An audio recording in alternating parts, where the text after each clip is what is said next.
കുത്തനെ നിൽക്കുന്ന പാറയും മലയും വലിഞ്ഞു കയറുന്ന റോക്ക് ക്ലൈംബേഴ്സിനെ കുറിച്ച് നിങ്ങൾ കേട്ടിട്ടുണ്ടോ? എന്തായാലും അങ്ങനെയുള്ള ഒരാളാണ് നമ്മുടെ ഹീറോയിൻ. അവളുടെ ലൈഫിൽ വലിയൊരു ട്രാജഡി സംഭവിക്കുകയാണ്. അതിൽ നിന്നും ഒന്ന് മൈൻഡ് മാറ്റാനായിട്ട് കൊടും കാട്ടിലെ കുത്തിയൊലിക്കുന്ന ഒരു പുഴയിലേക്ക് കയാക്കിങ്ങിനായിട്ട് അവൾ പോവുകയാണ്. എന്നാൽ അവൾക്കറിയാത്തൊരു കാര്യം അവിടെ ഉണ്ടായിരുന്നു. പല തവണയായിട്ട് ഇങ്ങോട്ടേക്ക് വരുന്ന ഓരോ ആൾക്കാരെയും കാണാതായിട്ടുണ്ട്. ഇന്ന് വരെ അവർക്ക് എന്താ സംഭവിച്ചത് എന്ന് ആർക്കും അറിയില്ല. എന്നാൽ പിന്നെ നമുക്ക് നേരെ ആ ഒരു കാട്ടിലേക്ക് പോവല്ലേ. Welcome back to Mallu Explainer. സിനിമയുടെ ആരംഭത്തിൽ കഥയുടെ ഹീറോയിൻ ആയിട്ടുള്ള സാഷ അതുപോലെ തന്നെ അവളുടെ ഹസ്ബൻഡ് രണ്ടുപേരും ഒരു ടെന്റിൽ കിടന്നുറങ്ങിയായിരുന്നു. പെട്ടെന്ന് ചാടി എഴുന്നേറ്റ സാഷ പറയണ സമയം എഴുന്നേൽക്കുക, വേഗം പോവാന്ന് പറഞ്ഞിട്ട് അവര് വേഗം റെഡിയാവുകയാണ്. പിന്നീട് ആ ഒരു ടെന്റ് തുറക്കുന്നുണ്ട് കേട്ടോ. ഈ സമയത്താണ് അവരെവിടെയാണെന്ന് നമ്മൾക്ക് കാണിച്ചു തരുന്നത്. വലിയൊരു കുത്തനെയുള്ള മല, അതിന്റെ ചെരുവിലാണ് ഇവർ ടെന്റ് അടിച്ച് കഴിഞ്ഞ രാത്രി താമസിച്ചത്. നോർവേയിലെ ട്രോൾ വാലി എന്ന് പറഞ്ഞൊരു സ്ഥലമാണിത്. ഇതൊക്കെ കയറണമെങ്കിൽ അസാധ്യമായ ടാലന്റും ധൈര്യവും വേണം. അത് രണ്ടും ഇവർക്കുണ്ട്. അതുപോലെ തന്നെ ഇത്രയും വലിയ മല കയറുന്ന സമയത്ത് അത് പൂർത്തിയാക്കാൻ കഴിഞ്ഞിട്ടില്ലെങ്കിൽ അതിന്റെ ഏതെങ്കിലും ഒരു നടുഭാഗത്തായിട്ട് ഇവര് ടെന്റ് അടിക്കും. ടെന്റ് അടിക്കാന്ന് വെച്ചാൽ റോപ്പും കാര്യങ്ങളൊക്കെ ഇവരുടെ കയ്യിലുണ്ടാവുമല്ലോ, അത് വെച്ച് സേഫ് ആയിട്ടൊന്ന് അടിക്കും. പിറ്റേന്ന് രാവിലെ അവർ വീണ്ടും മല കയറാൻ ആരംഭിക്കും. അങ്ങനെ അവർ രണ്ടുപേരും പതിയെ പതിയെ കയറിക്കൊണ്ടിരിക്കുകയാണ്. കാലാവസ്ഥ ഇപ്പൊ നല്ല രീതിയിലാണ്, എന്നിരുന്നാലും കുറച്ചൊക്കെ മഞ്ഞ് വീണുകൊണ്ടിരിക്കുകയാണ്. അങ്ങനെ രണ്ടുപേരും നല്ല എൻജോയ് ചെയ്ത് ഓരോ കാര്യങ്ങൾ സംസാരിച്ച് പതിയെ പതിയെ അങ്ങനെ കയറി പോവാണ്. ആ സമയത്താണ് ഒരു എഡ്ജ് കാണുന്നത്. അങ്ങോട്ടേക്ക് കയറൽ അത്ര എളുപ്പമുള്ള കാര്യമല്ല. അപ്പൊ അങ്ങോട്ടേക്ക് കയറി ഹുക്ക് ഞാൻ ഇട്ടോളാന്ന് പറഞ്ഞിട്ട് സാഷിയാണ് അത് ചെയ്യാൻ പോകുന്നത്. എന്നാൽ എങ്ങനെയൊക്കെയോ കഷ്ടപ്പെട്ട് അവിടെ കയറി പിടിച്ചെങ്കിലും അവളുടെ കൈ തെന്നിപ്പോവാണ്, താഴേക്ക് വീഴുന്നുണ്ട്. പക്ഷേ സേഫ്റ്റിക്കായിട്ട് കെട്ടിവെച്ച ആ ഒരു കയറിൽ തന്നെ അവൾ അങ്ങനെ തൂങ്ങി നിൽക്കുകയാണ് കേട്ടോ. കാരണം ഇങ്ങനെയുള്ള ക്ലൈംബൊക്കെ നടത്തുമ്പോൾ എപ്പോൾ വേണമെങ്കിലും താഴേക്ക് വീഴാം. അതുകൊണ്ട് സേഫ്റ്റിക്കായിട്ട് പാറകൾക്കിടയിലായിട്ട് ചെറിയ ചെറിയ ക്ലിപ്പുകൾ വെച്ച് അതിലെ കയർ അവരുടെ ദേഹത്ത് ഘടിപ്പിച്ചിട്ടുണ്ടാവും. എന്തായാലും ഇത് കണ്ടപ്പോൾ സാഷിയുടെ ഹസ്ബൻഡ് ടോമി പറയണം, നിനക്ക് പറ്റില്ലെങ്കിൽ വിട്ടേക്ക്, നമുക്ക് പിന്നെ നോക്കാന്ന് പറയണം. അപ്പൊ സാഷി പറയണം, പറ്റില്ലാന്നോ? ആര് പറഞ്ഞു പറ്റില്ലാന്ന്? എനിക്ക് പറ്റുന്നു പറഞ്ഞിട്ട് അവള് വീണ്ടും കയറുകയാണ്. 3-4 തവണ അവള് പരിശ്രമിച്ചു. പക്ഷെ വീണ്ടും വീണ്ടും വീണപ്പോ ടോമി പറഞ്ഞു, കാലാവസ്ഥ മോശമായിട്ട് വരികയാണ്, നമുക്ക് എന്തായാലും ഇന്ന് ടെന്റിലേക്ക് തിരിച്ചു പോവാം, നാളെ വന്നിട്ട് കയറാന്ന് പറയണം. അങ്ങനെ അവർ രണ്ടുപേരും ആ ഒരു ടെന്റിലേക്ക് തിരിച്ചു പോകുന്നുണ്ട്. പിന്നീട് കുറച്ചുനേരം വിശ്രമിച്ചതിന് ശേഷം ടോമി സാഷയോട് ചോദിക്കുകയാണ്, കാലാവസ്ഥ കുറച്ച് മോശമായിട്ട് വരികയാണ്, നമുക്ക്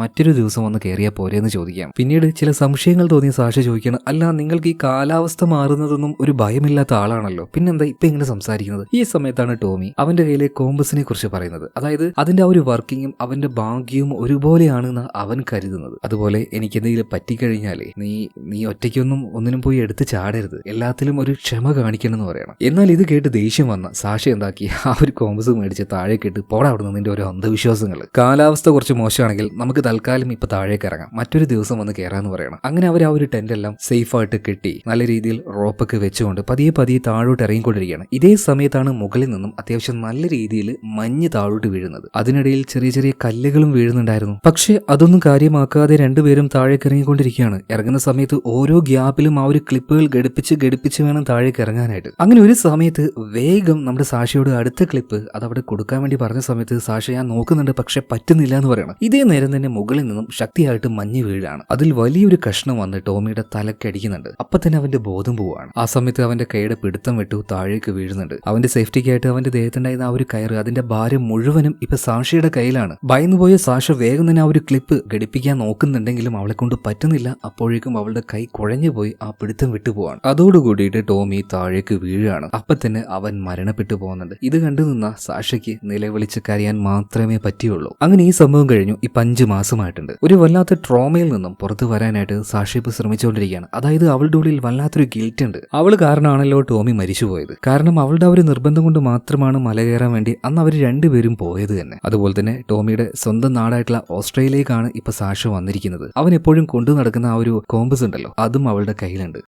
അവന്റെ ആ ഒരു ജന്മനാട്ടിലേക്ക് വന്ന സമയത്ത് എന്തോ അവൻ കൂടെ ഉള്ളതുപോലെ സാഷയ്ക്ക് ഫീൽ ആവുകയാണ്. മാത്രമല്ല ഇങ്ങോട്ടേക്ക് വന്നതിന് മറ്റൊരു കാര്യം കൂടെ ഉണ്ട്. ഈ ഓസ്ട്രേലിയയിലെ കാടുകൾക്കുള്ളില് ഈ കയാക്കിംഗ് ഭയങ്കര ഫേമസ് ആണ്. സാഹസികത ഇഷ്ടപ്പെടുന്നവർക്കൊക്കെ അത് നന്നായിട്ട് എൻജോയ് ചെയ്യാൻ കഴിയും. അപ്പൊ അങ്ങോട്ടേക്കാണ് ഇപ്പൊ സാഷ പോയിക്കൊണ്ടിരിക്കുന്നത്. മാത്രമല്ല അത്യാവശ്യം നല്ല ദൂരെയുള്ളൊരു യാത്രയായിരുന്നു. ഒറ്റയടിക്കൊന്നും അങ്ങനെ പോകാൻ കഴിയില്ല. യാത്രകൾക്കിടയിൽ അവൾ റെസ്റ്റ് ചെയ്യും. ആ സമയത്തെല്ലാം അവന്റെ ഓർമ്മ അവളെ വല്ലാതെ വേട്ടയാടുന്നുണ്ട്. അങ്ങനെ കുറച്ചധികം സമയത്തെ യാത്രകൾക്ക് ശേഷം അവൾ അവിടെ എത്തുകയാണ്. എത്തിയപാട് നേരെ പോകുന്നത് കാട്ടിൽ കാട്ടിലേക്ക് പോകാനുള്ള പെർമിഷൻ എടുക്കാനായിട്ട് റേഞ്ചേഴ്സ് ഓഫീസിലേക്കാണ്. പിന്നീട് പെർമിഷനും കാര്യങ്ങളൊക്കെ അവൾ എടുക്കുന്നുണ്ട്. അതേ നേരം തന്നെ ആ റേഞ്ചർ ഒരു കാര്യം പറയുന്നുണ്ട്, മോളെ ഒറ്റയ്ക്ക് അങ്ങോട്ടേക്ക് പോകുന്നത് അത് വലിയ അപകടമാണ്. കാരണം അങ്ങോട്ടേക്ക് പോയ കുറെ ആൾക്കാരെയൊക്കെ കാണാതായിട്ടുണ്ട്. ഇന്ന് വരെയായിട്ടും അവരുടെ യാതൊരു വിവരവും ഞങ്ങൾക്ക് കിട്ടിയിട്ടില്ല. ഇപ്പൊ സാക്ഷി പറയാണ്, അതൊന്നും കുഴപ്പമില്ല, ഞാൻ നോക്കിക്കോളാം, ഞാനൊരു മൗണ്ടൈൻ ക്ലൈംബർ കൂടിയാണ്, ഇതിനേക്കാൾ കൂടുതലായിട്ടുള്ള അഡ്വഞ്ചർ ആയിട്ടുള്ള കാര്യങ്ങൾ ഞാൻ ചെയ്തിട്ടുണ്ട് എന്ന് പറയണം. അതുപോലെ അവളുടെ കയ്യിൽ നിന്നും ഒരു പേപ്പറിൽ ഇപ്പൊ ഈ ഒരു റേഞ്ചർ സൈൻ ചെയ്ത് മേടിക്കുന്നുണ്ട് കേട്ടോ. പിന്നീട് ആ ഒരു കാട്ടിലേക്ക് പോവാണ്. പോകുന്ന വഴിയിൽ അവളുടെ വണ്ടിയിൽ എണ്ണ അടിക്കാനായിട്ട് ഒരു ഗ്യാസ് സ്റ്റേഷനിലേക്ക് കയറുന്നുണ്ട്. അതുപോലെ തന്നെ അതിനോട് ചേർന്ന് സൂപ്പർ മാർക്കറ്റ് ഉണ്ടാവുമല്ലോ, അവിടെ കയറിയിട്ട് കാട്ടിലേക്ക് പോകുമ്പോൾ കഴിക്കാൻ ആവശ്യമായിട്ടുള്ള ഭക്ഷണം കൂടെ മേടിക്കാൻ കയറുകയാണ്. ഇതേ നേരം അവിടെ ഉണ്ടായിരുന്ന കുറച്ച് ലോക്കൽസ്, ഇവന്മാര് വേട്ടക്കാരാണ്, പുറത്തു നിന്നും വന്ന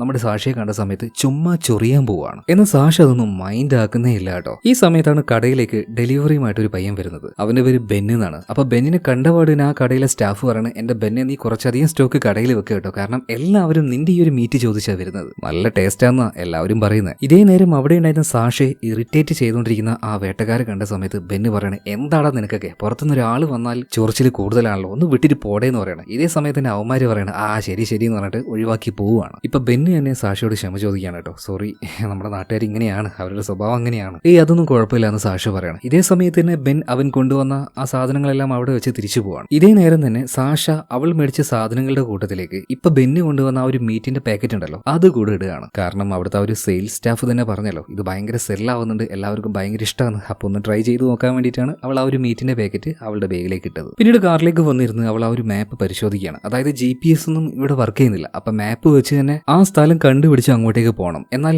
യാതൊരു ഐഡിയ ഇല്ല എങ്ങനെ ഇത് ഉപയോഗിക്കണമെന്ന്. ആ ലൊക്കേഷൻ അവൾക്ക് തിരിയുന്നേ ഇല്ല. ഈ സമയത്ത് തൊട്ടടുത്തുണ്ടായിരുന്ന നമ്മുടെ ബെന്നിനോട് അവൾ സഹായം ചോദിക്കുകയാണ്. അപ്പൊ തന്നെ ബെൻ ആ ഒരു മാപ്പിലേക്ക് നോക്കിയിട്ട് പറയാണ്, നിങ്ങൾ പറഞ്ഞ ആ സ്ഥലത്തേക്ക് പോകാനായിട്ട് 2 വഴിയുണ്ട്, ഒന്നിച്ചിരി സാഹസികമായിട്ട് വേണം പോകാൻ, ഒന്ന് ഈസി വഴിയാണ്, നിങ്ങൾക്ക് ഏതാ വേണ്ടത് ചോദിക്കുകയാണ്. അപ്പൊ സാഷ പറഞ്ഞു, ഏതായാലും കുഴപ്പമില്ല, ഒന്ന് വേഗം അവിടെ എത്താൻ പറ്റിയാൽ മതി.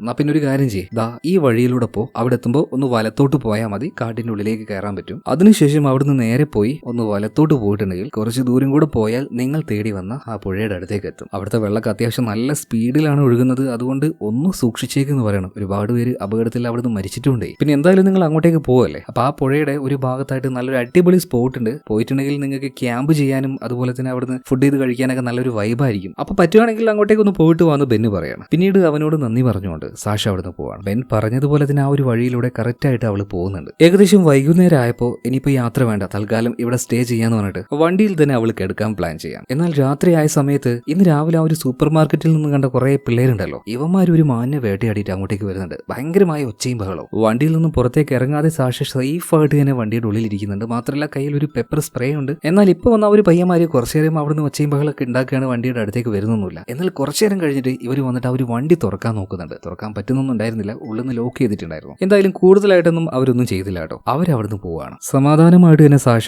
ആ രാത്രിയിൽ കിടന്നുറങ്ങുകയാണ്. അങ്ങനെ പിറ്റേ ദിവസം രാവിലെയായി. പിന്നീട് വേഗം തന്നെ കയാക്കിങ്ങിന് പോകാൻ ആവശ്യമായിട്ടുള്ള കാര്യങ്ങളൊക്കെ റെഡിയാക്കുന്നുണ്ട്. അതുപോലെ തന്നെ കാട്ടിന്റെ ഉള്ളിൽ പോയിട്ട് ടെന്റ് അടിക്കാനുള്ള ടെന്റും കെട്ടിയെടുത്തിട്ടുണ്ട്. അങ്ങനെ ആ ഒരു റാഫ്റ്റും ചുമന്നുകൊണ്ട് നേരെ ആ ഒരു പുഴയുടെ അടുത്തേക്ക് അവൾ പോവാണ് കേട്ടോ. ബെൻ പറഞ്ഞതുപോലെ തന്നെ നല്ല കുത്തിയൊഴുക്കുള്ള പുഴയായിരുന്നു. എന്നാൽ അതൊന്നും അവൾക്ക് യാതൊരു പേടിയുള്ള കാര്യമല്ല. ആ റാഫ്റ്റുമായിട്ട് അവൾ അങ്ങോട്ടേക്ക് ഇറങ്ങുകയാണ്. വളരെ വേഗത്തിൽ അതിലൂടെ അങ്ങനെ പോകുന്നുണ്ട് കേട്ടോ. നന്നായിട്ട് തന്നെ അവൾ അത് എൻജോയ് ചെയ്യാണ്. കാണുമ്പോൾ ചെയ്യാൻ തോന്നുന്നുണ്ടല്ലേ, പക്ഷേ പേടിയാണ്. എന്തായാലും സാഷ അത് നന്നായിട്ട് എൻജോയ് ചെയ്യുന്നുണ്ട്. ഇപ്പൊ അവൾ അങ്ങനെ മുന്നോട്ടേക്ക് പോയിക്കൊണ്ടിരിക്കുമ്പോൾ ഒരു വലിയ വെള്ളച്ചാട്ടം കാണുന്നുണ്ട്. അതുകൊണ്ട് തന്നെ ഒരു പാറയിൽ പിടിച്ച് ആ റാഫ്റ്റിനെ അവളൊന്ന് വലിച്ചു പൊക്കിയെടുത്ത് നേരെ ആ വെള്ളച്ചാട്ടത്തിന് താഴെ കയറിയാണ്. എന്നിട്ട് ആ പാറയുടെ മുകളിൽ നിന്നും അവൾ താഴേക്ക് എടുത്തു ചാടുകയാണ്. അതായത് ഭയങ്കര ധൈര്യമാണ് അവൾക്ക്. വീണ്ടും അത് ഉപയോഗിച്ച് കയാക്കിംഗ് ചെയ്ത് അതിലൂടെ അങ്ങനെ പോകുന്നുണ്ട്. ആ സമയത്താണ് അവൾ ഒരു കാര്യം കാണുന്നത്. കുറെ ആൾക്കാരുടെ ഫോട്ടോ ഒരു മരത്തിൽ അങ്ങനെ വെച്ചിരിക്കുകയാണ്. അവരുടെ ചില സാധനങ്ങൾക്ക് അവിടെ ഉണ്ട്.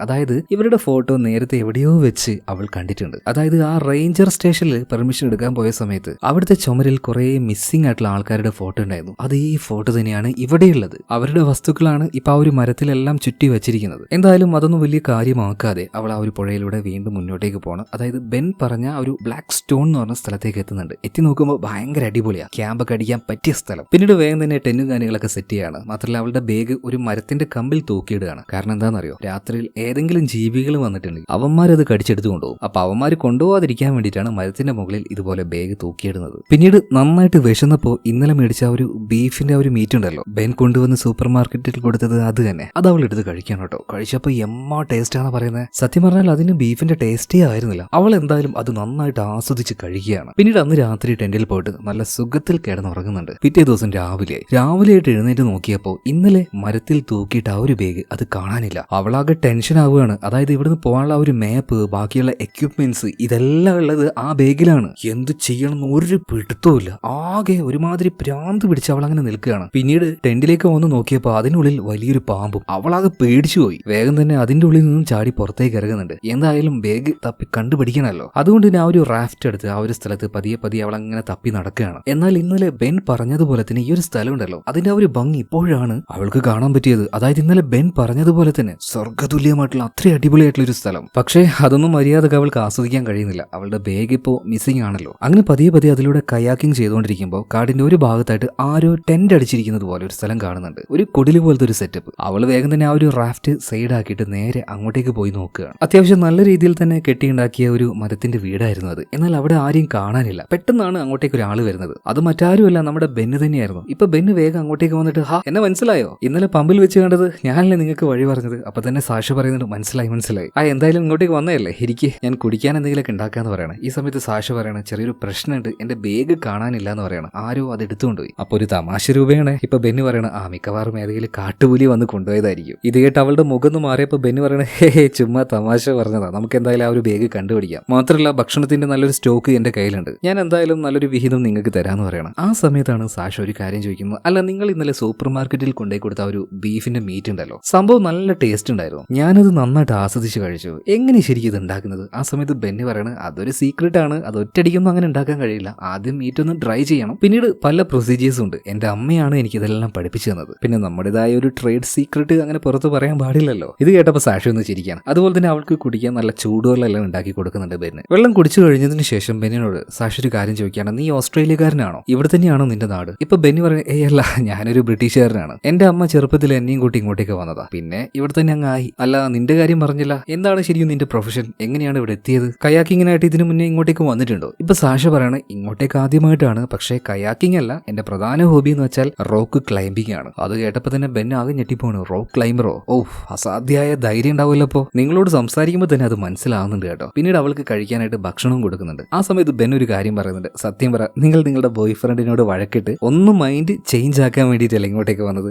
എന്നാൽ അത് കേട്ടപ്പോൾ പെട്ടെന്ന് അവളുടെ മുഖം മാറുകയാണ്. ഭക്ഷണം കൊടുത്തതിന് നന്ദി പറഞ്ഞ് അവൾ ആ ഒരു ഭക്ഷണം കഴിക്കുന്നുണ്ട്. തമാശക്കാണെങ്കിലും അവനങ്ങനെ പറഞ്ഞപ്പോൾ അവൾക്ക് ടോമിയുടെ കാര്യം ഓർമ്മ വരുവാണ്. വല്ലാതൊരു റിഗ്രറ്റ് വീണ്ടും മനസ്സിന്റെ ഉള്ളിൽ ഫീൽ ആവുകയാണ്. പിന്നീട് ഭക്ഷണം എല്ലാം കഴിച്ചു കഴിഞ്ഞതിന് ശേഷം സാഷി ഇപ്പൊ ബെന്നിനോട് ചോദിക്കുകയാണ്, ഇന്നലെ ഞാൻ വണ്ടി അവിടെ സൈഡാക്കിയ സമയത്ത് ആ ചെറുപ്പക്കാരുണ്ടല്ലോ, കാട്ടിൽ വേട്ടയാടിയിട്ട് വന്നവന്മാര്, അവരവിടെ വെച്ച് എന്തൊക്കെയോ അലമ്പുണ്ടാക്കിയായിരുന്നു, ഇനിയിപ്പോ അവരായിരിക്കും ആ ഒരു ബാഗ് കൊണ്ടുപോയിട്ടുണ്ടാവുക. ഇപ്പൊ ബെന്നി പറയണേ, ഏയ് അവന്മാര് ബാഗ് കൊണ്ടുപോകാൻ ഒരു സാധ്യതയില്ല, അവർ ഈ ഭാഗത്തേക്കൊന്നും വരാറില്ലാന്ന്, കാരണം ഇതൊരു വ്യത്യസ്തമായിട്ടുള്ള സ്ഥലമാണല്ലോ, അടിപൊളിയല്ലേ എന്നൊക്കെ പറഞ്ഞിട്ട് അവന്റെ ഒരുമാതിരി ഒരു ചിരിയും ഒരു സംസാരവും പതിയെ അവന്റെ ക്യാരക്ടറിൽ ഒരു നേരിയ മാറ്റം ഇതൊക്കെ വരുന്നതായിട്ട് സാഷ ശ്രദ്ധിക്കുകയാണ്. പതിയെ സാഷ അവിടുന്ന് എഴുന്നേൽക്കുന്നുണ്ട്.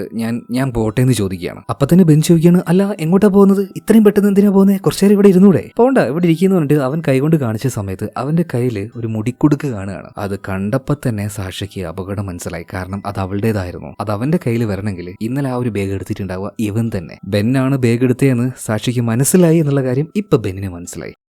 അതിനുശേഷം അവൻ വല്ലാത്തൊരു ചിരിച്ചിരിക്കുകയാണ്. ഈ മുടിക്കുടുക്ക് എനിക്ക് വല്ലാതെ ഇഷ്ടപ്പെട്ടു, അതുകൊണ്ടാണ് ഞാൻ എടുത്തത്. മാത്രമല്ല അവിടെ ഒളിപ്പിച്ചു വെച്ച അവളുടെ ആ ഒരു ബാഗ് അവനിപ്പോ അവളുടെ മുന്നിലേക്ക് ഇട്ടുകൊടുക്കുകയാണ്. ഇതെല്ലാം കണ്ട് ആകെ ഷോക്കായി നിൽക്കുകയാണ് സാഷ. ഇതേ നേരം തന്നെ ബെന്ന് ഒരു ക്രോസ് ബ്രോയും അതുപോലെ തന്നെ ഒരു സ്പീക്കറും അവിടെ കൊണ്ടുവന്ന് വെച്ച് അതിലൊരു പാട്ട് വെക്കുകയാണ്. എന്നിട്ട് ആ പാട്ടിന്റെ താളത്തിൽ അവൻ പതിയെ ഡാൻസ് കളിക്കുന്നുണ്ട്. എന്നിട്ട് സാഷയോട് പറയാണ്, ദാ ഈ പാട്ട് തീരുന്നത് വരെ ഞാൻ നിനക്ക് സമയം തരാം, അത് കഴിഞ്ഞാൽ ഞാൻ നിന്റെ പിന്നാലെ വരും, ഞാൻ നിന്നെ വേട്ടയാടും, ദിസ് ഈസ് മൈ എന്റർടൈൻമെന്റ്. ആ ഒരു സെക്കൻഡിൽ സാഷിക്ക് മനസ്സിലായി ഈ കാട്ടിൽ വരുന്നവർ എങ്ങനെയാണ് കാണാതാവുന്നതെന്ന്. അവൾ പിന്നെ ഒന്നും നോക്കിയില്ല, ആ ബാഗ് എടുത്ത് കാട്ടിലേക്ക് ഓട്ടം ഓടി രക്ഷപ്പെട്ടുകൊണ്ടിരിക്കുക. കാരണം അവനൊരു പക്ക പ്രാന്തനാണെന്ന്, ഒരു പക്ക സൈക്കോയാണെന്ന് അവൾക്ക് മനസ്സിലായി. പിന്നീട് വേഗം റാഫ്റ്റിന്റെ അടുത്തേക്ക് എത്തിയ സാഷ പരമാവധി അവൾക്ക് കഴിയുന്ന വേഗത്തിൽ അത് തുഴഞ്ഞ ആ വെള്ളത്തിലൂടെ പോകുന്നുണ്ട്. ഭയം കാരണം അവൾക്ക് കൺട്രോൾ കിട്ടുന്നില്ല. ഇതേ നേരം തന്നെ ആ മ്യൂസിക്കിന്റെ ശബ്ദം നിന്നു. അതായത് ക്രോസ് ബ്രോ കൊണ്ട് അവൻ ഇപ്പൊ വരും. അത് മനസ്സിലാക്കിയപ്പോൾ അവളുടെ ഉള്ളിൽ വീണ്ടും ഭയം കൂടുകയാണ് കേട്ടോ. അതായത് റാഫ്റ്റ് ചെയ്യുന്ന സമയത്ത് അവൾക്ക് ആ ഒരു കൺട്രോൾ ഉണ്ടായിരുന്നു, അതങ്ങോട്ട് പോവുകയാണ്. നല്ല വേഗത്തിലാണ് വെള്ളം ഒഴുകിക്കൊണ്ടിരിക്കുന്നത്. അതിനിടയിൽ കൺട്രോൾ പോയി അവൾ വെള്ളത്തിലേക്ക് വീഴാണ്. തല ചെന്ന് എവിടെയോ തട്ടുന്നുണ്ട്. വെള്ളത്തിന് നല്ല സ്പീഡ് ഉണ്ടായതുകൊണ്ട് തന്നെ റാഫ്റ്റ് അതിന്റെ വഴിക്ക് ഒലിച്ചു പോകുന്നുണ്ട്. എന്നാൽ വലിയ പരിക്കുകളൊന്നും പറ്റാതെ തന്നെ അവൾ ആ ഒരു വെള്ളത്തിൽ നിന്നും കരയിലേക്ക് നീന്തി കയറുകയാണ്. എന്നാൽ ബാഗ് ഇപ്പോഴും അവളുടെ കയ്യിലുണ്ട് കേട്ടോ. അങ്ങനെ ആ കാട്ടിലേക്ക് അവൾ വീണ്ടും ഓടി രക്ഷപ്പെടുകയാണ്. ഈ സമയത്താണ് ഒരു ഫാമിലി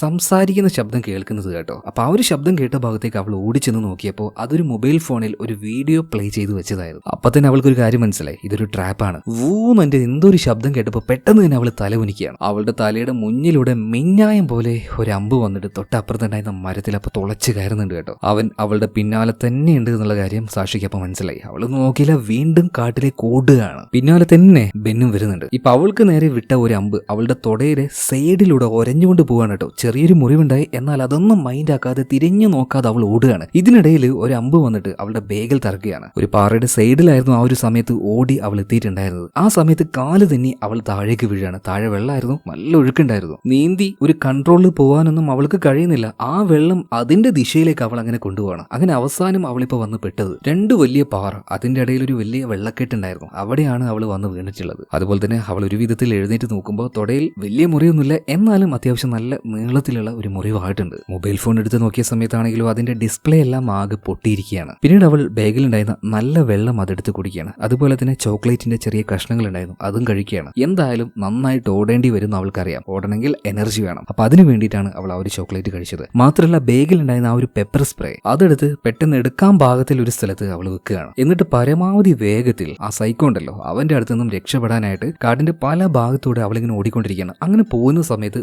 വലിയ രണ്ട് പാറയുടെ ഇടുക്കുകൾ കാണുകയാണ്. അറിയാലോ, ആള് നല്ലൊരു റോക്ക് ക്ലൈംബറാണ്. അവളൊന്നും നോക്കിയില്ല, റോപ്പോ കാര്യങ്ങളോ ഒന്നുമില്ലാതെ ആ രണ്ട് പാറകളും അള്ളി പിടിച്ചുകൊണ്ട് അതിന്റെ ഇടയിലൂടെ മുകളിലേക്ക് കയറി ഏറ്റവും ടോപ്പിലേക്ക് എത്തി. പിന്നീട് ബാഗിലുണ്ടായിരുന്ന ബൈനോക്കുലർ വെച്ച് നോക്കുന്ന സമയത്ത് പുഴയുടെ അരികിലായിട്ട് ഒരു റാഫ്റ്റ് കാണുന്നുണ്ട്. അത് ആ സൈക്കോയുടേതാണ്. എങ്ങനെയെങ്കിലും അതെടുത്താൽ ഇവിടുന്ന് രക്ഷപ്പെടാൻ പറ്റുമെന്ന് അവൾക്ക് മനസ്സിലായി. അതുപോലെ തന്നെ അവനിപ്പോ എവിടെ എത്തിയെന്ന് നോക്കാൻ വേണ്ടിയിട്ട് കാടിന്റെ ചുറ്റും അവളിങ്ങനെ നോക്കുന്ന സമയത്ത് ഒരു മരത്തിൽ ചാരി നിന്നുകൊണ്ട് അവളെ നോക്കി ചിരിക്കുന്ന ബെന്നിനെ അവൾ കാണുകയാണ്. അതായത് ഈ കാടിന്റെ മുക്കും മൂലയും അവന് നന്നായിട്ട് അറിയാം. അത്ര എളുപ്പത്തിലൊന്നും അവന്റെ കയ്യിൽ നിന്ന് രക്ഷപ്പെടാൻ പറ്റില്ല എന്ന് ആ ഒരു സെക്കൻഡിൽ അവൾക്ക് മനസ്സിലായി. അധികം വൈകാതെ ഈ മലയുടെ മുകളിലേക്ക് അവൻ എന്തായാലും വരും. വേഗം തന്നെ സാക്ഷി എന്താക്കി, അവിടുത്തെ ചെറിയൊരു ഇടുക്കുണ്ടായിരുന്നു, ആ ഭാഗത്തേക്ക് അവൾ കയറി വിളിച്ചിരിക്കുകയാണ്. ഒരല്പനേരം കഴിഞ്ഞപ്പോൾ ബെൻ അങ്ങോട്ടേക്ക് എത്തുകയാണ്. അവൻ ആ ഒരു സ്ഥലം മുഴുവനും അരിച്ചു പെറുകുന്നുണ്ട്. എന്നാൽ ശ്വാസം പോലും വിടാതെ ശബ്ദമുണ്ടാക്കാതെ ആ വിടവിൽ അവൾ അങ്ങനെ ഒളിച്ചിരിക്കുന്നുണ്ട്. അവളെ കാണാത്തത് കൊണ്ട് അവൻ അവിടുന്ന് പോയി. കുറച്ചേരം കഴിഞ്ഞു, അവന്റെ യാതൊരു ശബ്ദവും കാര്യങ്ങളോ ഒന്നും കേൾക്കുന്നില്ല. പിന്നീട് ആ ഒരു പാറയുടെ മുകളിലേക്ക് കയറിയിട്ട് ബൈനോക്കുലർ വെച്ച് അവൾ നോക്കുന്ന സമയത്ത് മറ്റൊരു കാര്യം കാണാണ്. ഒരു ജെട്ടി പോലും ഇടാതെ പൂർണ്ണ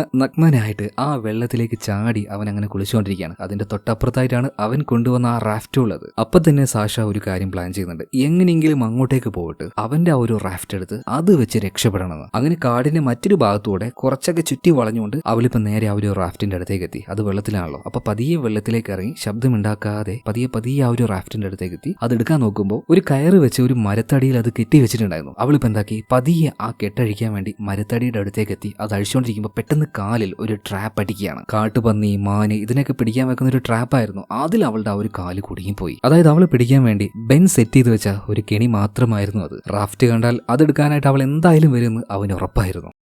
ഇപ്പൊ അവളുടെ കാലിൽ ആ ഒരു ട്രാപ്പ് കുടുങ്ങി കിടക്കുകയാണല്ലോ, അതിലൊരു ചങ്ങലയുണ്ട്. ആ ചങ്ങല ഓടി വന്നിട്ട് ബെന്ന് പിടിക്കുന്നുണ്ട്. ആഹാ, അത്ര പെട്ടെന്ന് രക്ഷപ്പെട്ടു പോവാന്ന് വിചാരിച്ചോ? നീ എന്തായാലും ഇതിൽ വന്ന് ചവിട്ടുന്ന എനിക്ക് ഉറപ്പായിരുന്നു. ഇതും പറഞ്ഞ് ആ ഒരു ചങ്ങല അവൻ കരയിലേക്ക് വലിച്ചെടുത്തോണ്ടിരിക്കുകയാണ്. പരമാവധി ആ ഒരു ചങ്ങല അഴിക്കാൻ വേണ്ടി അവൾ ശ്രമിക്കുന്നുണ്ടെങ്കിലും അവളെ കൊണ്ട് നടക്കുന്നില്ല. ഏകദേശം അവന്റെ അടുത്തേക്ക് എത്താനായപ്പോ കയ്യിലുണ്ടായിരുന്ന പെപ്പർ സ്പ്രേ അത് അവള് പുറത്തേക്ക് എടുക്കുകയാണ്. ഒന്നും നോക്കിയില്ല, അവന്റെ കണ്ണിലേക്ക് അങ്ങ് അടിച്ചു കൊടുക്കുന്നുണ്ട്. അലറി നിലവിളിച്ചുകൊണ്ട് തന്നെ അവൻ ആ ചങ്ങലയുടെ പിടുത്തം വിട്ടുപോവാണ്. ഒന്നും കാണുന്നില്ല, ഒന്നും ചെയ്യാനും പറ്റുന്നില്ല. കണ്ണിലൂടെ നക്ഷത്രങ്ങൾ അങ്ങനെ പാറിക്കൊണ്ടിരിക്കുകയാണ്. പക്ഷെ ആ ഒരു ഗ്യാപ്പിൽ സാക്ഷിക്ക് രക്ഷപ്പെടാൻ പറ്റുമെന്ന് ചോദിച്ചാൽ ഇല്ല കേട്ടോ. അപ്പോഴേക്കും അവൻ വെള്ളത്തിലേക്ക് ചാടിയിറങ്ങി അവന്റെ കണ്ണ് വേഗം കഴുകി ഓടിച്ചെന്ന ഒരു ക്രോസ് ബ്രോ എടുക്കുകയാണ്. അത് നേരെ അവൾക്ക് നേരെ നീട്ടിയിട്ട് മര്യാദക്ക് അവളുടെ കയ്യിൽ നിന്നും ആ ഒരു പെപ്പർ സ്പ്രേയുടെ ബോട്ടിൽ എറിഞ്ഞ് കളയാൻ പറയാണ്. മറ്റൊരു വഴിയില്ലാത്തതുകൊണ്ട് അവൾ അത് എറിഞ്ഞ് കളയുന്നുണ്ട്. അങ്ങനെ കൈയോട് പിടികൂടിയ സാക്ഷിയെ ബെൻ ഇപ്പോ അവന്റെ സ്ഥലത്തേക്ക് കൊണ്ടുപോയി കെട്ടിയിടുകയാണ്. ഈ സമയത്ത് സാക്ഷി ചോദിക്കുന്നുണ്ട്, നീ എന്താ ഈ ചെയ്യുന്നത്? എന്താ ഇതുകൊണ്ടൊക്കെ നീ ഉദ്ദേശിക്കുന്നത്? ആ നേരം ബെൻ പറയുന്നുണ്ട്, ഇതൊക്കെ ഒരു കർമ്മത്തിന്റെ ഭാഗമാണ്. ഭാഗമാണ്. ഞാനിവിടെ ഒരു പ്രത്യേക പൂജ ചെയ്യുന്നുണ്ട്, അതിന്റെ ഒരു ഭാഗമായിട്ട് കണ്ടാൽ മതി. പക്ഷേ സാഷ ചോദിക്കുകയാണ്, അല്ല ബെന്നെ നിനക്ക് എന്താ പറ്റിയത്? എത്ര മാന്യമായിട്ടാണ് നീ എന്റെ അടുത്ത് പെരുമാറിയത്, എത്ര മാന്യമായിട്ട് സംസാരിച്ചത്, നിനക്ക് എങ്ങനെയാണ് എന്റെ അടുത്ത് ഇങ്ങനെ പെരുമാറാൻ തോന്നുന്നത്? എന്നാൽ വളരെ വ്യത്യസ്തമായിട്ടാണ് അതിന് മറുപടി ബെൻ പറയുന്നത് കേട്ടോ. അവന്റെ പ്രവൃത്തിയും അവന്റെ പെരുമാറ്റവും ഇതെല്ലാം വളരെയധികം മാറിപ്പോയിട്ടുണ്ട്. ഏതോ ഒരു കാട്ടുവാസിയായിട്ടുള്ള മനുഷ്യൻ സംസാരിക്കുന്നത് പോലെ, പെരുമാറുന്നത് പോലെ. അങ്ങനെയൊക്കെ രാത്രിയായി, മഴ പെയ്യുന്നുണ്ട്. അപ്പോഴും അവളെ ഉള്ളിലേക്ക് കയറ്റാതെ അവിടെ തന്നെ കെട്ടിയിട്ടിരിക്കുകയാണ്. ഈ സമയത്ത് ബെൻ അവളോടൊരു കാര്യം പറയുന്നുണ്ട്. അതായത് ഒരു പ്രത്യേകതരം ട്രൈബ്സ് ഉണ്ട്, അവർ എന്താ ചെയ്യാന്നറിയോ? അവരുടെ പല്ലുകൾ ഭയങ്കരമായി ഷാർപ്പാക്കി വെക്കും. അത് അവരുടെ ഒരു റിച്വലിന്റെ ഭാഗമാണ്. അതിലൂടെ ഒരു ആത്മീയത അവർ കണ്ടെത്തുന്നുണ്ട്. പിന്നെ അതുകൊണ്ട് വേറെയും പല ഉപയോഗങ്ങൾ ഉണ്ട് എന്ന് പറയാണ്. ഇതെല്ലാം കേൾക്കുന്ന സമയത്ത് അവൾക്ക് ആകെ പേടിയാവുകയാണ്. ഇവരെന്താണ്, പ്രാന്തനൊന്നുമല്ല, സൈക്കോ അല്ല, അതിന്റെ അപ്പുറത്ത് വേറെ എന്തോ ആണ്. പിറ്റേ ദിവസം രാവിലെയായി. ഇപ്പൊ അവളുടെ ആ ഒരു കെട്ടുകൾ അഴിച്ച് അവളെ നേരെ ഒരു റാഫ്റ്റിലേക്ക് കൊണ്ടുവന്നിരുത്തുകയാണ്. അതുപോലെ തന്നെ ആ റാഫ്റ്റിലെ ഒരു കയറ് അവളുടെ ദേഹത്ത് കെട്ടുന്നുണ്ട്. അവിടെ നിന്ന് മറ്റെവിടേക്കോ പിന്നീട് അവളെ കൊണ്ടുപോവാണ്. ആ സമയത്ത് ബെൻ ചോദിക്കുന്നുണ്ട്, അല്ല നിന്റെ ഭർത്താവിനെ കുറിച്ച് ചോദിച്ച സമയത്ത് നിന്റെ മുഖം മാറിയതായിട്ട് ഞാൻ കണ്ടു,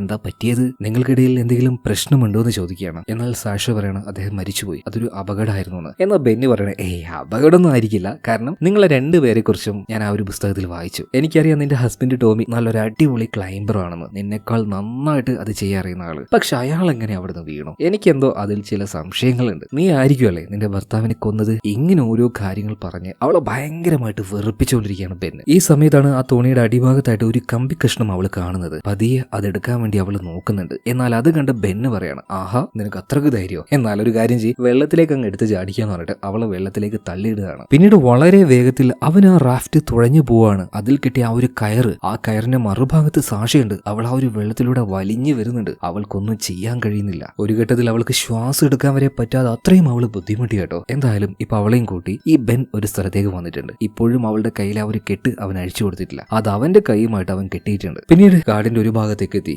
വീണ്ടും കുറച്ചുകൂടെ ഉള്ളിലേക്ക് പോയിട്ട് ഇവര് രണ്ടുപേരും പിന്നീട് ഒരു ഗുഹയുടെ ഉള്ളിലേക്കാണ് ഇറങ്ങുന്നത്. അതിന്റെ ഉൾഭാഗത്തേക്ക് പോകും തോറും വളരെ രൂക്ഷമായിട്ടുള്ള ഒരു ഗന്ധം സാക്ഷിക്ക് കിട്ടാൻ തുടങ്ങി കേട്ടോ. പിന്നീട് താഴേക്ക് ഇറങ്ങി നോക്കുമ്പോൾ അവൾ ആ ഒരു കാര്യം കണ്ട് ആകെ ഞെട്ടിപ്പോവാണ്. ഒരുപാട് മനുഷ്യരെ പല രീതിയിലാക്കിയിട്ട് ഇവിടെ കെട്ടി തൂക്കിയിരിക്കുകയാണ്. അതായത് ഈ ഒരു ഭാഗത്തേക്ക് വരുന്ന ആൾക്കാരെ പലരെയും കാണാതായിട്ടുണ്ട്. പല സമയത്തും ഇന്ന് വരെ അവരുടെ ബോഡി കിട്ടിയിട്ടില്ല. എങ്ങനെയാ കിട്ടുക? അതെല്ലാം ഈ ഒരു ഗുഹയുടെ ഉള്ളിലല്ലേ. ഈ സ്ഥലം അവന് മാത്രമേ അറിയുള്ളൂ. ഇതെല്ലാം കണ്ട് ഭയന്ന് നിൽക്കുന്ന സാക്ഷിയോട് ഈ ബെൻ പറയാണ്, ചില ഗോത്രവർഗ്ഗക്കാരുണ്ടല്ലോ, അവർക്ക് വേണ്ട ഇരയെ അവരേത് വിധേനയും പിടിക്കും. മാത്രമല്ല അവരുടെ ഇടയിൽ ഒരു ആചാരം ഉണ്ടാവും. അവര് പിടിച്ചുകൊണ്ടുവരുന്ന ഇരയുണ്ടല്ലോ, അതിന്റെ കരൾ തിന്നു കഴിഞ്ഞിട്ടുണ്ടെങ്കിൽ ആ ഇരയുടെ ആത്മാവ് അവരുടെ ഉള്ളിൽ ഉണ്ടാവും എന്നുള്ളൊരു വിശ്വാസം. അവൻ ഇതെല്ലാം പറയുമ്പോൾ സാഷ ചുറ്റും നോക്കുകയാണ്. ആ നേരത്താണ് അവൻ കടയിൽ കൊണ്ടുപോയി കൊടുക്കുന്ന ആ ഒരു പാക്കറ്റുകൾ അവൾ അവിടെ കാണുന്നത്. പെട്ടെന്ന് തന്നെ അവൾക്ക് കാര്യം മനസ്സിലായി. അതായത് ആ പാക്കറ്റിലൊന്നും ബീഫ് അല്ല, അത് മനുഷ്യരുടെ ഇറച്ചിയാണ്. അതുകൊണ്ടാണ് വ്യത്യസ്തമായ ഒരു ടേസ്റ്റ് ആളുകൾക്ക് കഴിക്കുമ്പോൾ ഫീൽ ആവുന്നതും. ഇതെല്ലാം കണ്ട് ഞെട്ടി തരിച്ചു നിൽക്കുന്ന സാക്ഷിയോട് ബെന്നു പറയണത്, നീ പേടിക്കൊന്നും വേണ്ട, എല്ലാം ഒരല്പ നേരം കൊണ്ട് എല്ലാം ശരിയാകും കേട്ടോ. എന്നാൽ ആ നേരത്ത് അവന്റെ മനസ്സ് മാറ്റാൻ വേണ്ടി സാഷ പല കാര്യങ്ങളും പറയുന്നുണ്ട്. എനിക്കറിയാം നീ ഒരു പാവമാണെന്ന്, നിന്റെ ചെറുപ്പത്തിൽ സംഭവിച്ച എന്തോ ഒരു ട്രോമ, അത് കാരണമാണ് നീ ഇങ്ങനെ മാറിയത്. ഈ സമയത്താണ് ഭീകരമായിട്ടുള്ള മറ്റൊരു കാര്യം ബെൻ കാണിച്ചു കൊടുക്കുന്നത്. അതായത് അവന്റെ വെപ്പ് പല്ല് അത് അവൻ ഊരിക്കളയാണ്. പകരം അവന്റെ യഥാർത്ഥ പല്ല് കാണിച്ചു കൊടുക്കുകയാണ്. കൂർത്ത മൃഗങ്ങളുടെ പല്ല് പോലെ അവൻ അതാക്കി വെച്ചിട്ടുണ്ടായിരുന്നു കേട്ടോ. ഇത് കണ്ട സമയത്ത് സാഷയ്ക്ക് ഒരു കാര്യം മനസ്സിലായി. ഇവൻ പക്ക ഒരു പിശാചായി മാറിയിട്ടുണ്ട്. ഇവന്റെ മനസ്സ് മാറ്റി രക്ഷപ്പെടാനൊന്നും ഒരിക്കലും കഴിയില്ല. ഈ സമയത്താണ് സാഷ അവിടെ ഒരു ഫോട്ടോ കാണുന്നത്. ഒരു സ്ത്രീയും ഒരു കുട്ടിയായിരുന്നു അതിലുണ്ടായിരുന്നത്. എന്നാൽ ബെൻ അപ്പം തന്നെ അവളെ മറ്റൊരു ഭാഗത്തേക്ക് വിളിച്ചു കൊണ്ടുപോയിട്ട് അവിടെ കെട്ടിയിടുകയാണ്. പിന്നെ ചില കർമ്മങ്ങൾ ചെയ്യാനായിട്ട് എന്തൊക്കെയോ അവൻ ചെയ്തുകൊണ്ടിരിക്കുന്നുണ്ട്. ഈ സമയത്ത് സാഷ ഒരു കാര്യം പറയണം, ബെന്നെ എനിക്ക് നന്നായിട്ട് അറിയാം, ആ ഫോട്ടോയിൽ കണ്ടത് അത് നിന്റെ അമ്മയല്ലേ, ആ കുട്ടി അത് നീയല്ലേ, നിന്റെ അമ്മ എവിടെ പോയി, അവരിപ്പോ എന്താ ചെയ്യുന്നതെന്നൊക്കെ ചോദിച്ചപ്പോ ബെൻ ഇപ്പൊ പതിയെ സാഷയുടെ അടുത്തേക്ക് വന്നിട്ട് പറയാണ്, എന്റെ അമ്മയുണ്ടല്ലോ, എന്റെ അമ്മയെ ഉപയോഗിച്ചാണ് ഞാൻ ആദ്യത്തെ കർമ്മം ചെയ്തത്. ഒരു കാര്യം അറിയോ, എന്റെ അമ്മ ഇപ്പോഴും എന്റെ ഉള്ളിലുണ്ട്. കാരണം എന്താ, എന്റെ അമ്മയുടെ കരള് ഞാൻ തിന്നിട്ടുണ്ട്. അതുകൊണ്ട് അമ്മയുടെ ആത്മാവ് ഇപ്പോഴും എന്റെ ഉള്ളിലാ. അതായത് ഇവന് ചെറിയ രീതിയിലുള്ള പ്രാന്തൊന്നും അല്ല ഉള്ളത്, അതിനേക്കാളൊക്കെ അപ്പുറമാണ്. എന്നാൽ ഈ സമയത്ത് രക്ഷപ്പെടാനായിട്ട് സാഷ ഒരു കാര്യം ചെയ്യാണ്. ബെന്നിന്റെ ചെവി നോക്കി ഒരൊറ്റ കടി കടിക്കുകയാണ്. അവന് വല്ലാതെ വേദനിച്ചു. അതുപോലെ തന്നെ അവളെ കെട്ടിയിട്ട് ആ ഒരു കയറ് പൊട്ടുകയാണ്. പിന്നെ സാഷ ഒന്നും നോക്കിയില്ല, തൊട്ടടുത്ത് കണ്ട വെള്ളത്തിലേക്ക് എടുത്ത് ചാടുന്നുണ്ട് കേട്ടോ. നന്നായിട്ട് വേഗത്തിൽ ഒലിക്കുന്ന ആ ഒരു വെള്ളത്തിൽ അവൾ പെട്ടുപോവാണ്. കൂടെ തന്നെ ആരും വീഴുന്നുണ്ട്, ബെന്നു വീഴാണ്. കാരണം അവളുടെ കയ്യിൽ കെട്ടിയ കയറിന്റെ മറ്റൊരു ഭാഗം അവന്റെ ദേഹത്തും കെട്ടിയിട്ടുണ്ടല്ലോ. അങ്ങനെ ഇവർ രണ്ടുപേരും അതിവേഗത്തിൽ ഒലിച്ചുകൊണ്ടിരിക്കുന്ന ആ വെള്ളത്തിലൂടെ ഒരു കൺട്രോളും ഇല്ലാതെ അതിന്റെ കൂടെ അങ്ങനെ ഒഴുകിക്കൊണ്ടിരിക്കുകയാണ്. അങ്ങനെ ചെറിയൊരു വെള്ളച്ചാട്ടത്തിന്റെ അടുത്തേക്കും ഇവരെത്തുന്നുണ്ട് കേട്ടോ.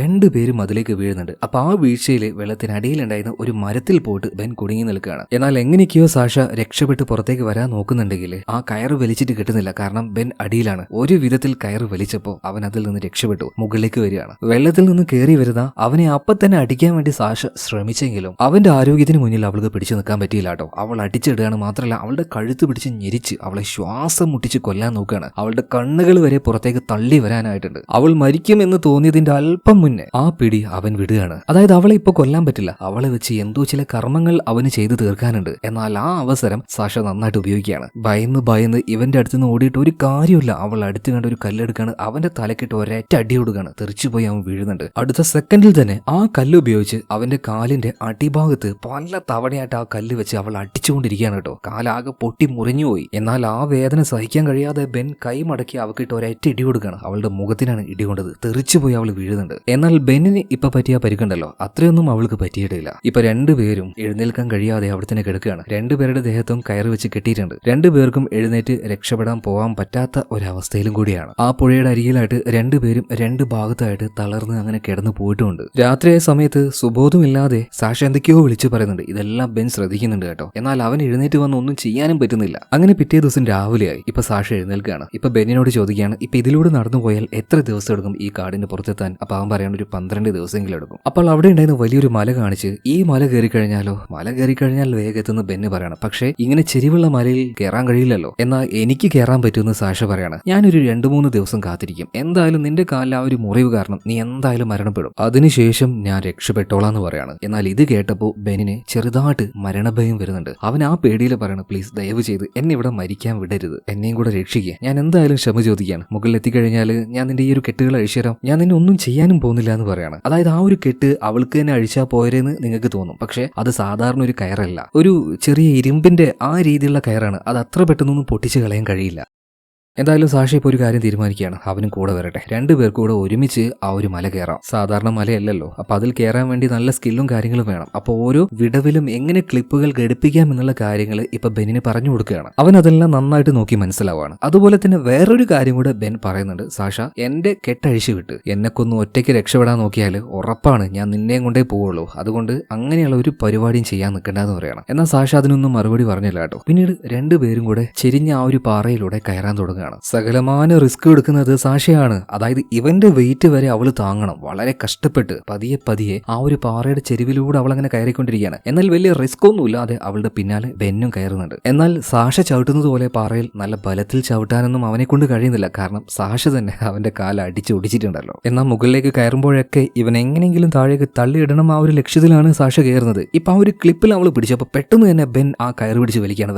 വേണ്ട, അനാവശ്യമായ ഒരു കാര്യം ചെയ്യാൻ നിൽക്കണ്ട, ഞാൻ നന്നായിട്ട് ശ്രദ്ധിക്കുന്നുണ്ട് എന്ന് പറയണം. അങ്ങനെ തൽക്കാലം സാഷ ഇപ്പൊ ആ ഒരു ശ്രമം വിടുകയാണ്. വീണ്ടും മുകളിലേക്ക് കയറുകയാണ്. മുകളിലേക്ക് കയറിയ സമയത്ത് കുറച്ചുകൂടെ തള്ളി നിൽക്കുന്ന ഒരു പാറയുണ്ട്. ചെരിഞ്ഞ സ്ഥലത്ത് നിന്നും അതിലേക്ക് കയറി പിടിക്കണമെങ്കിൽ ഭയങ്കര ബുദ്ധിമുട്ടാണ്. അതുകൊണ്ട് തന്നെ ആ കയറിപ്പോ അവിടെ കണ്ട ഒരു മരത്തിൽ അവൾ കെട്ടിയിടുന്നുണ്ട്. അവളിപ്പോ കുറച്ച് ഫ്രീ ആണ്. എന്നിട്ട് കയറാൻ നോക്കുകയാണ്. എന്നാൽ അവൾ രക്ഷപ്പെടാൻ നോക്കുകയാണെന്ന് വിചാരിച്ച ബെൻ എന്താക്കി, അവളുടെ ആ ഒരു കയറ് പിടിച്ച് വലിക്കുകയാണ്. ആഹാ, നീ ഒറ്റയ്ക്ക് രക്ഷപ്പെടാൻ നോക്കുകയാണല്ലേ, വിടില്ല എന്ന് പറഞ്ഞിട്ട് ആ ഒരു കയർ ഇറക്കി വലിച്ച സമയത്ത് അവളുടെ ഊരയിൽ നിന്നും ആ ഒരു കയർ ഊരിപ്പോവാണ്. ഇപ്പൊ ആ ഒരു പാറയിൽ അവൾ ഫ്രീ ആയിട്ട് ഒരു കയറിന്റെ സപ്പോർട്ട് ഇല്ലാതെയാണ് നിൽക്കുന്നത്. അതുപോലെ തന്നെ ബെൻ ആണെങ്കിലോ അവളിപ്പോ ആ ഒരു കയർ ഒരു മരത്തിൽ കെട്ടി വെച്ചു എന്ന് പറയുന്നില്ലേ, ആ കെട്ടിലാണ് അവനിപ്പോ സപ്പോർട്ടായി നിൽക്കുന്നത്. സാഷ ഇപ്പൊ ഒന്നും നോക്കിയില്ല, പതിയെ ആ ഒരു കെട്ടങ്ങ് അഴിച്ചു വിടുകയാണ്. പിന്നെ എന്ത് സംഭവിച്ചു, ബെൻ അലറി വിളിച്ചുകൊണ്ട് താഴേക്ക് വീഴുകയാണ്. ആ പാറയിൽ ചെന്നടിച്ച് ആള് സ്പോട്ടിൽ ഔട്ട് ആവുന്നുണ്ട്. അവനെ കൊന്നതിന് ശേഷം സാഷ ഒറ്റയ്ക്ക് തന്നെ ആ ഒരു പാറ കയറാൻ തുടങ്ങുകയാണ് കേട്ടോ. ഇപ്പൊ അതിന്റെ ആ ഒരു ഫിനിഷിംഗ് പോയിന്റിൽ എത്തിയിട്ടുണ്ട്. ഞാൻ പറഞ്ഞല്ലോ ആ ഒരു ഭാഗം കുറച്ച് തള്ളി നിൽക്കുകയാണ്. ചരിവിലൂടെ എളുപ്പത്തിൽ കയറി പോകുന്നത് പോലെ അവിടെ അങ്ങനെ പിടിക്കാൻ കഴിയില്ല. അവളുടെ ഉള്ളിൽ നല്ല പേടിയുണ്ട്. കാരണം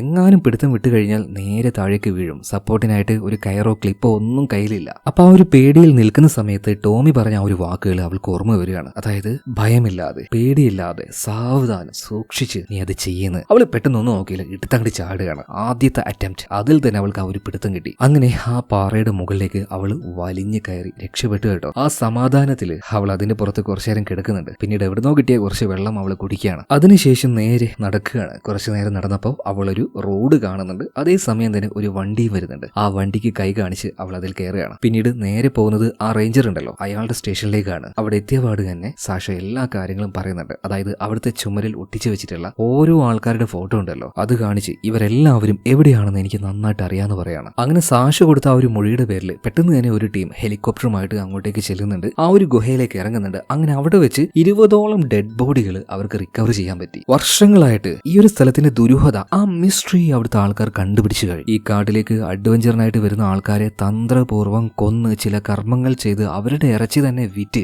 അതിലൂടെ കാശുണ്ടാക്കി ഇവിടുത്തെ ജനങ്ങളെയും വഞ്ചിച്ച് ഇവിടെ വരുന്ന ആൾക്കാരെയും കൊന്ന് ഇത്രയും കാലം ഇവിടെ അഴിഞ്ഞാടിയ ബെന്നിന്റെ കഥ എല്ലാവരും അറിഞ്ഞു കേട്ടോ. ഇപ്പോ അതുപോലെ നമ്മുടെ സാക്ഷി ഉണ്ടല്ലോ, അവൾക്ക് ഭാഗ്യമുണ്ട്, കാരണം അവളുടെ ജീവൻ പോയിട്ടില്ലല്ലോ. പക്ഷേ ഇതുകൊണ്ടൊന്നും അവള് പേടിക്കില്ല. സാഹസികത, അഡ്വഞ്ചർ, അത് ഇഷ്ടപ്പെടുന്നവർ അത് വീണ്ടും വീണ്ടും ചെയ്തുകൊണ്ടേയിരിക്കും. സാക്ഷിയാണെങ്കിൽ ഇപ്പോൾ അവളുടെ അടുത്ത അഡ്വഞ്ചർ യാത്രയ്ക്കായിട്ട് പുറപ്പെട്ടുകൊണ്ടിരിക്കുകയാണ്. ഇത് കാണിച്ചുകൊണ്ട് സിനിമ ഇവിടെ തീരുകയാണ്. അപ്പോൾ ഈ ഒരു സിനിമ നിങ്ങൾക്ക് ഇഷ്ടമായോ? ഇഷ്ടമായ നമ്മുടെ വീഡിയോ ഒന്ന് ലൈക്ക് ചെയ്യുക, ചാനൽ ഒന്ന് സബ്സ്ക്രൈബ് ചെയ്യുക. അപ്പോൾ അടുത്ത വീഡിയോയിൽ നമുക്ക് വീണ്ടും കാണാം. Okay, by.